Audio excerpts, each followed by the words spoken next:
আগে একসময় প্রচুর লাউ হয়েছে বুঝলেন, কিন্তু এখন আর লাউ হচ্ছে না, মানে আর লাউয়ের সিজন চলে গেছে। তবে লাউ শাক প্রচুর হয়ে রয়েছে।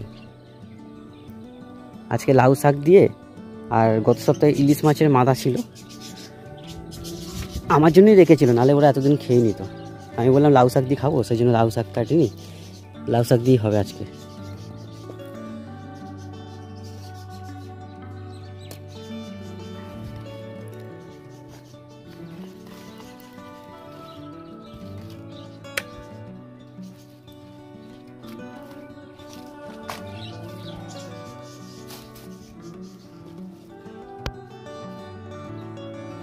তো শাক কাটা হয়ে গেছে, এখানে পাতা কিছু নিয়ে নিয়েছি আর ডাল কিছু নিয়ে নিয়েছি এখানে। এর থেকেই আজকে হয়ে যাবে আমাদের যা আছে। তোমরা হয়তো ভাববে যে দেখো ছেলেটাই তো শাকগুলো পেরে আনলো আবার কাটছেও, তাহলে মেয়েটা করছে কি? মেয়েটা কি কিছুই করে না? না গো, করছি। আমি হচ্ছে বাসি কাজকর্ম করছিলাম। এবার শাকগুলো বেছে কাটা, টাইমের মধ্যে রেডি করা, আবার রান্নাটাও সেই টাইমের মধ্যেই করতে হবে। ওই জন্য সব কিছুটাই তো একটা সময় সাপেক্ষ আমাদের। ওই জন্য ও আমাকে বললো আমি এগুলো কেটে বেটে মানে রেডি করে রাখছি, তুমি ওইদিকে বাসি কাজকর্মগুলো সেরে নাও। তাই আমি ওইদিকে বাসি কাজকর্মগুলো সারছিলাম।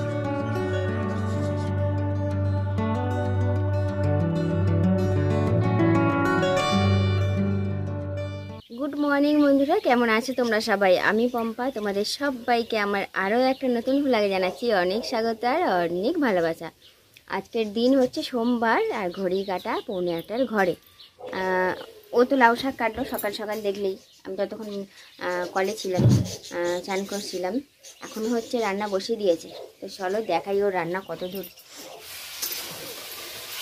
ওর রান্না হচ্ছে পাঁচফোড়ন আর আদা কুড়িয়ে মানে গ্রেট করে ফোড়ন দিয়ে, আর হচ্ছে আলু আর লাউয়ের ডাঁটাগুলো সেই ডাঁটা দিয়ে ভেজে নিচ্ছি। ভেজে নিলে খেতে ভালো লাগে। সবজিতে কিছু নেই, শুধু আলু আলু আর ডাঁটা। গত দুদিন ধরে মায়ের স্বপ্ন দেখছি। মানে মৃত মানুষের স্বপ্ন দেখলে মনে ওরকমই হয়। কি দেখছি না দেখছি কিছু ঠিক মনে রাখতে পারছি না। আর মায়ের সঙ্গে কোনো কথা হচ্ছে না, মা কোনো কথা বলছে না দেখছি। মা একদম চুপচাপ।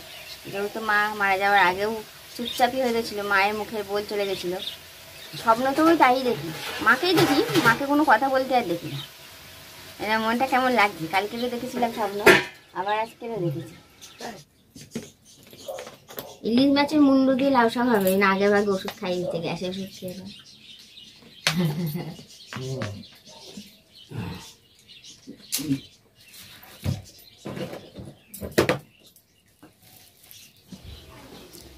শাকটা ভালো করে ধুতে হবে। যদিও ধুলো মারলে কিছু নেই, ছাদের ওপরে ছিল, মাটি কোনো স্পর্শ ছিল না। তারপরেও তো বলো না, বাইরে ধুলো তো এমনি থাকে। পাশে বিল্ডিং তৈরি হচ্ছে, বিল্ডিংয়ের ওখান থেকে একটু ঝোড়ো হাওয়া দিবে, বালি সিমেন্ট সব বেশি উড়ে উড়ে আসে। 2-3 বার করে ধুতে হবে। আর এমনি শাক আমার 2-3 বার না ধুলে পোষায় না।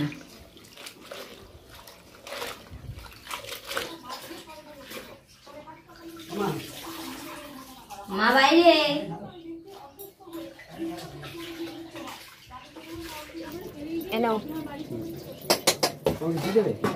সবজিগুলো ভেজে তুলে নিয়েছি, ইলিশ মাছের মাথাটাকে ভেজে, আর শাক দেবো এর মধ্যে। শাকটা দিয়ে একেবারে সবজিগুলো আবার দিয়ে দেবো। চা হয়ে গেছে, চাটা দিয়ে নামিয়ে নেবো। কেন দিয়ে দাও, বড় মাছ হবে, ডাল খাও।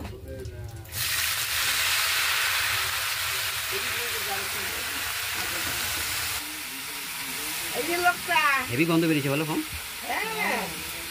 আজকে যা সবজিটা হবে না, গ্রিন টির মতন হয়েছে।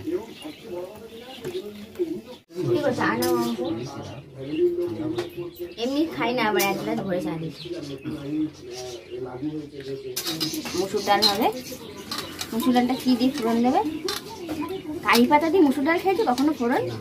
কারি পাতা দিয়ে কিন্তু মুসুর ডাল ফোড়ন খুব ভালো লাগে। জানি না তোমাদের কেমন লাগবে, কোনোদিন তো খাও না।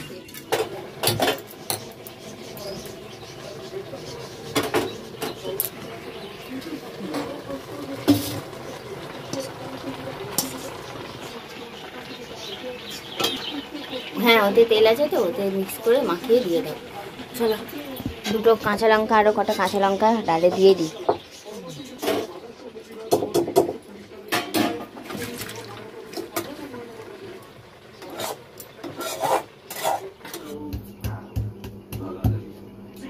ডালের রসুন ফোড়ন দেবে, সেটা করছে।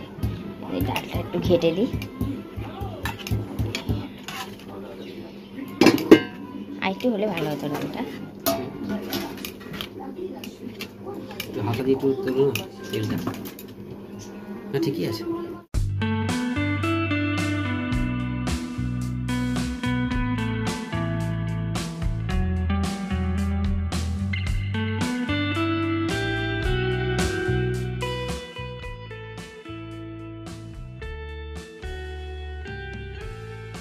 শাক চচ্চড়িতে অল্প একটু সর্ষে বাটা দেবো। তবে কি বলো তো, অল্প একটু সর্ষে মিক্সারে দেখবে কখনোই মিহিভাবে বাটা যায় না। সেই সর্ষে দানা দানা ছিলকা ছিলকা থেকে যায়। ওই জন্য জানো তো একটা উপায় বের করেছি। এই যে এরকমভাবে চা চাকনি করে ছেঁকে দিয়ে দেবো। আর যে সর্ষে ভাবটা থাকবে সেটা ফেলে দেবো।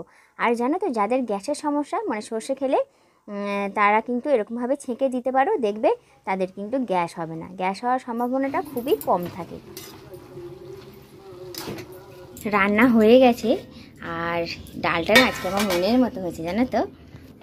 এই দেখো, এই ডাল হয়ে গেছে, রসুন আর কালো জিরে ফোড়ন দিয়ে ডাল, ঠিক আছে। আর এই হচ্ছে লাউ শাকের চচ্চড়ি। এখানে ওদের টিফিনে তুলে রাখা হয়ে গেছে। আর ওইদিকে হচ্ছে ভাত ফুটছে একদিকে, আর এইদিকে আমি চাটু বসিয়ে দিয়েছি, রুটিটা করে নেবো।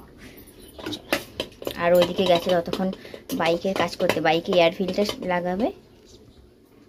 ওই যে বাইক সাইক রেডি করছে, বাইকের এয়ার ফিল্টার খারাপ হয়ে গেছে, ওটা লাগাবে।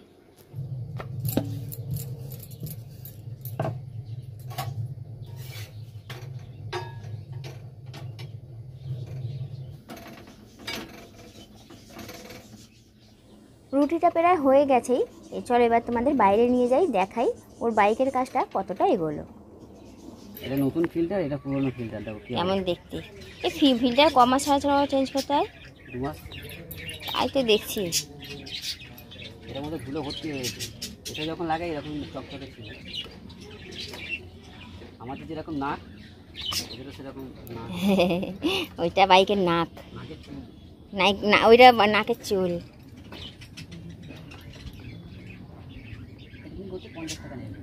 ভাগ্যিস ও পারে, নাহলে এইটুকুর জন্য দোকানে দাও, আর দোকানে হয়তো 50-60 টাকা নিয়ে নেবে।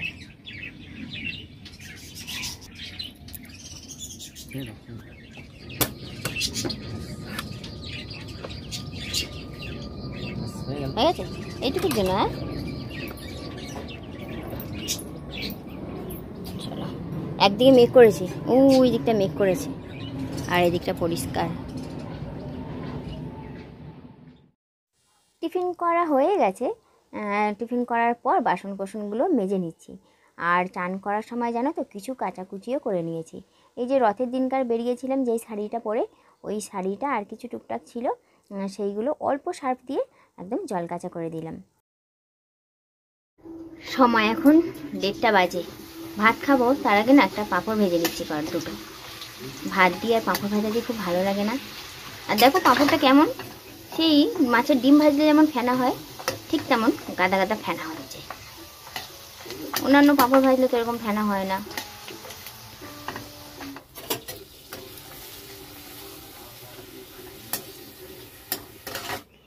চলো খেতে বসবো। আর আজকে জানো তো, তোমাদের তো সকালে জানানো হয়নি, আমাদের ফ্রিজটা খারাপ হয়ে গেছে। আজকে 3-4-5 দিন হয়ে গেল ফ্রিজটা খারাপ হয়ে গেছে। মানে বাড়িতে লোক এসে নিয়ে যাওয়ার কথা ছিল, আজকে তো আর আসলো না। এবার দেখি কালকে হয়তো আসবে। মানে সময় যখন খারাপ আছে, চারিদিক দিয়ে খারাপ আছে।